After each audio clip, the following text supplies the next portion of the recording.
Coverage starts now. 7:01. Thanks so much for checking out Jacksonville's Morning News. It's the Monday edition on this August 28th. I'm Rich Jones. Three big things you need to know this morning.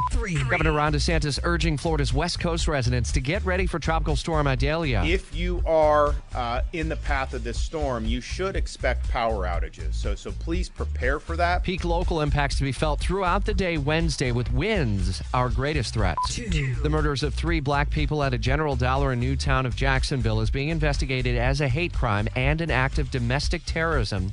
It came on the 60th anniversary of the March on Washington. Jacksonville Sheriff T.K. Waters says the shooter's sickening ideologies do not reflect the Jacksonville community. We are not a community of hate. We stand united with the good and decent people of this city. We reject this inexcusable violence. A vigil is planned for 6 o'clock tonight at James Weldon Johnson Park. Now, weather and traffic from 104.5 WOKV, Jacksonville's news and talk. I'm Action News Jack's Chief Meteorologist Mike Burrish. Starting to turn wetter in the WOKV First Alert forecast. Now, First Alert traffic from the Strata Air Conditioning and Heating Traffic Center. Heads up, drivers heading out of the Arlington area, East Beltway North. There is a crash near the top of the Dames Point Bridge that has the right lane blocked, and it is causing some heavy delays starting at Monument. Your drive from Butler Boulevard up to Heckscher will take you about 18 minutes. And from the FDOT 511 Traffic Center, here's Sherry.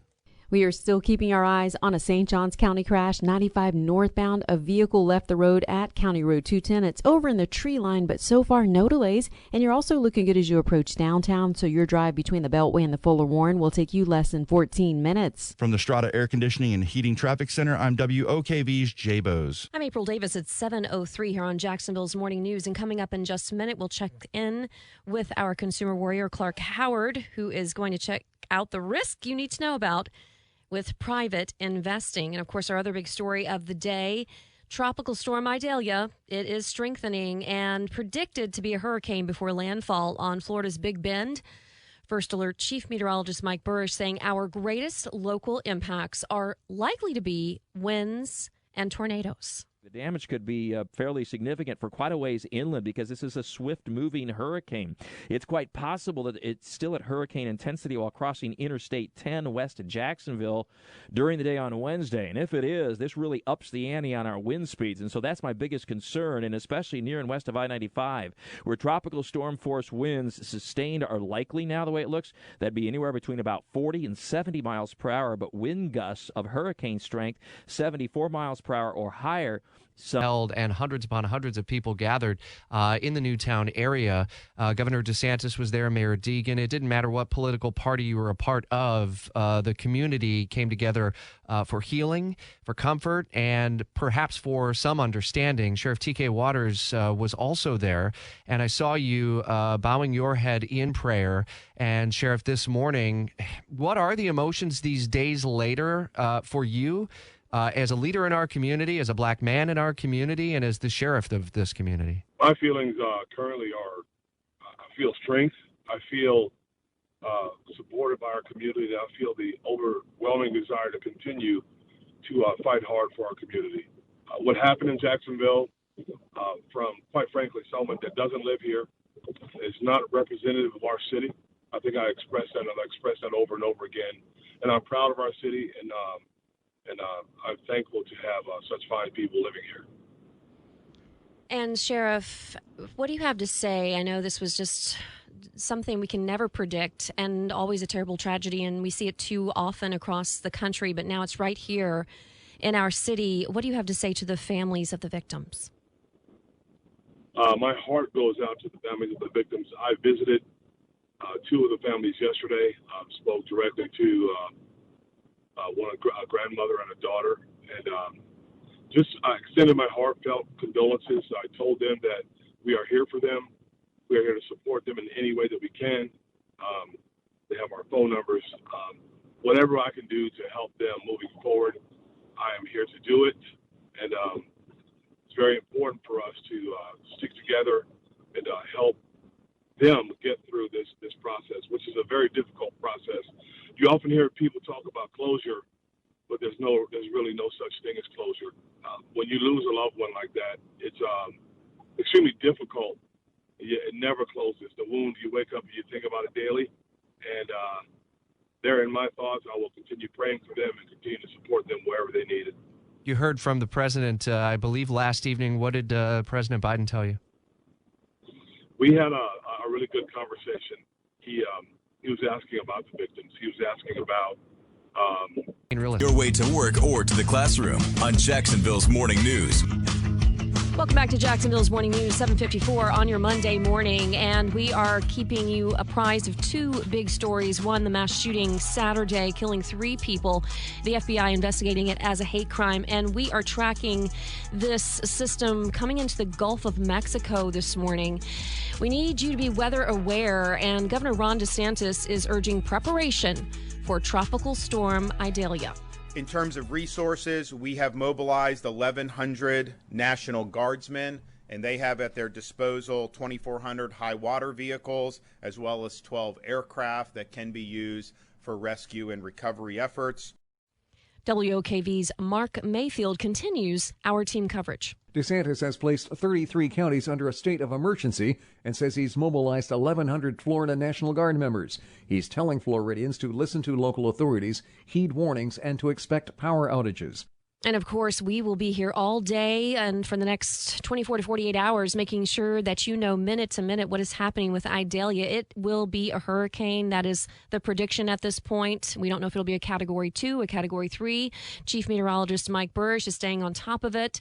And we are expecting to have effects here in Northeast Florida. We're looking at rain, we're looking at strong winds and possible flooding. I've worked with Mike for going on 20 years, and he says this is the kind of storm we rarely see in Jacksonville. Yeah. That's the pull quote from his forecast. So be prepared, and we're going to do everything we can to keep you prepared throughout the duration of whatever Idalia happens to bring.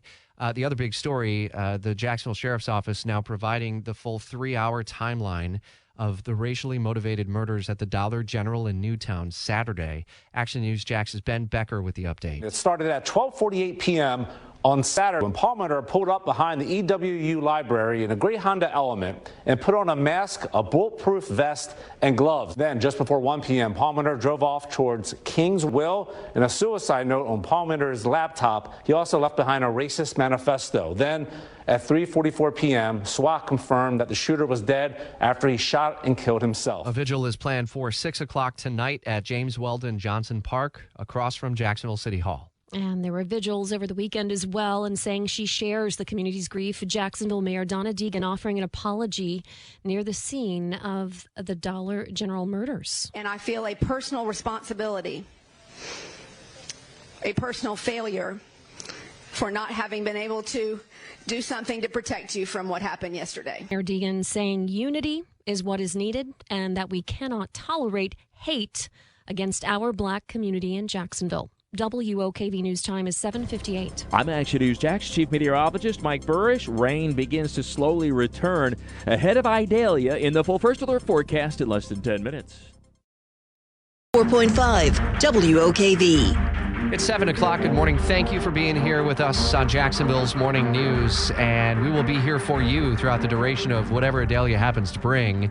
Category 4 hurricane, about an hour or so from landfall in Florida's Big Bend. And it could still be a Category 3 when it crosses I-10, just west and northwest of Lake City, not very far from us. Chief Meteorologist Mike Burrish says the storm will cross the center of the storm, crosses I-75 in the city of Valdosta, potentially as a Category 2. And in the last couple of seconds, the Hurricane Center put out an update. Idalia has weakened some to Category 3, still a major hurricane as it is approaching that landfall in the next 45 minutes, hour, maybe a little bit more than that. Continuing team coverage throughout Jacksonville's Morning News.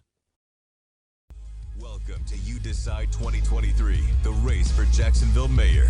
This is a special edition of Jacksonville's Morning News on 104.5 WOKV, live from the Farrah and Farrah Performance Studio. Here's Rich Jones and April Davis. A lot of weighty issues, and we have a lot of ground to cover, so there's no sense wasting any time. Welcome into the Farrah and Farrah Performance Studio. I'm Rich Jones alongside my colleague and friend April Davis. Stephen Ponson will be along with some of your questions as well.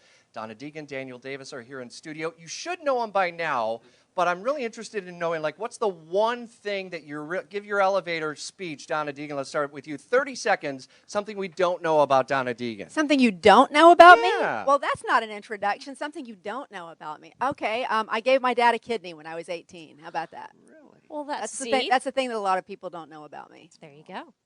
That's the ultimate gesture.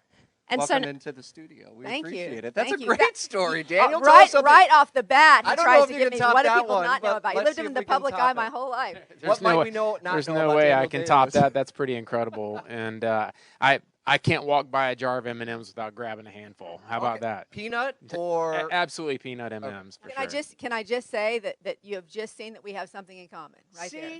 This is good. We have a lot in common. We cannot. I cannot also walk by a peanut M&M without grabbing that. We're all going to go for a run after this. Daniel did about 3 miles this morning, so everyone is ready for questions. April, we've got a lot of ground to cover. There's no sense wasting any more time. Let's go ahead and dig in. Let's do it. So I know you both saw the UNF poll that came out from the Public Opinion Research Lab. And, of course, it shows a close race between the two of you. But also, it asked directly to about 650 likely voters. In your opinion, what is the most important problem facing Jacksonville? You both know crime was the number one answer, 47%. Number 2 and 3, housing costs and education.